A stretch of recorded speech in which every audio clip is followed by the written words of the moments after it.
It's time for this week's edition of Pigtails, brought to you by Bob Ronker's Running Spot. The breeze chills an April evening in Devou Park as Steve Adkisson veers from the pathway and takes foot up the hill. It's much like he did 3 decades ago.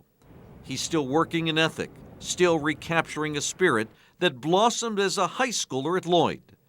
The memories are still clear and the lessons still vivid from when teamwork and dedication mattered to a bunch of ordinary kids.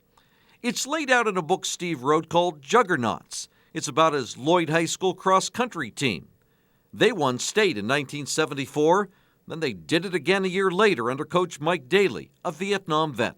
He brought the sport up to a point where since 1974, when our team won its first state championship, there hasn't been a single year that some Northern Kentucky team has not won a state championship. The success started in those shaggy 70s, and while running forms the basis, it's also a tale of youth, fragile youth, carefree youth.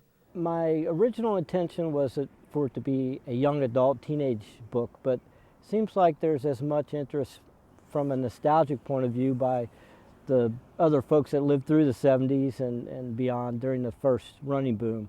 Those were the days of Frank Shorter and Steve Prefontaine, when shorts were shorts, the hair was long, and sneakers were prehistoric. The kids looked different then, but the stories resonate even today. The joy that I get out of running, I think I'm able to communicate that to other people, and that's one of the things that I guess I'm proudest of, is that I think other people are picking that up from the book, that there's something unique about runners and what the work that it takes to be a good runner. It's an uphill story Steve started so many years ago and still enjoys telling and working at today. And that's this week's edition of Pigtails, brought to you by Bob Ronker's Running Spot.